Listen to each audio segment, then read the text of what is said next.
কিরে সান্ডাল মাসুদ রাজাকারের নাতিপুতি হনে মন্ত্রিসভায় গিয়া সংবিধান বাদ কইরা ফালাইবা।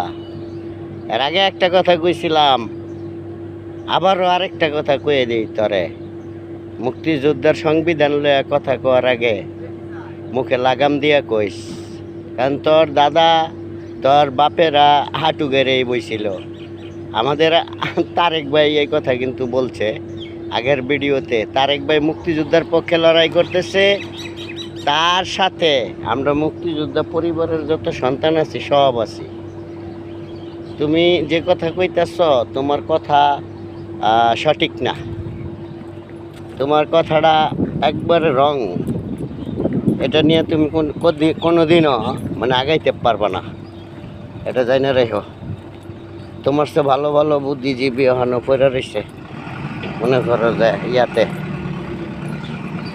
এই বাংলার মাটিতে তোমার সে অনেক ভালো ভালো ব্রেনি পোলাপান বিভিন্ন চিপায় চাপায় পড়ে রয়েছে, মানে রাস্তাঘাটে পড়ে রয়েছে, কিন্তু তারা ভদ্র, তারা মুক্তি পরিবারের মুক্তির সংগ্রাম।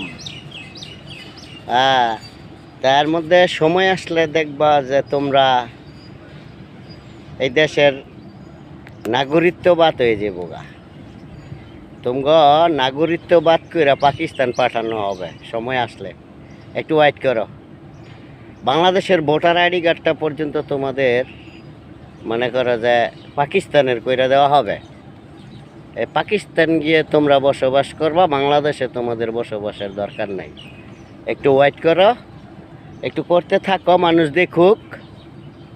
অন্য মুক্তি পরিবাররা মইরা যায় নাই, বাইসা আছে, অনেক পোলাপাইন আছে, তোমার সে হেডামলা পোলাপাইন আছে, তোমার মতো এরকম বদমাশ আর অপয়া না। এই জিনিসটা জেনে রেখো, মনে করো যে আগামী দিন আসলে টের পাইবা মুক্তিবাহিনী কি। আর মুক্তিবাহিনী রাজাকাররা গুলি করে মারছিল খালি বিভিন্ন জায়গায়, খালি আনালে বিনালে, পরে আব্বা চাইয়া মাপ চাইয়া বিভিন্ন জায়গার থেকে ক্ষমা করছিল। কেডা ক্ষমা করছিল? প্রাথমিক ক্ষমা কেডা করছিল? ইতিহাস পড়গা খানকির পোলারা। ইতিহাস পড়া আগে শিক্ষা লয়ে তারপরে বাংলাদেশ নিয়ে খেলতে আইস। এমন তগমতো প্লেয়ার বহুত আগের থেকেই খেলছে স্বাধীনতাকে লইয়া। এই স্বাধীনতারে নষ্ট করতে নাই, তোরাও পারবি না। আগামী দিন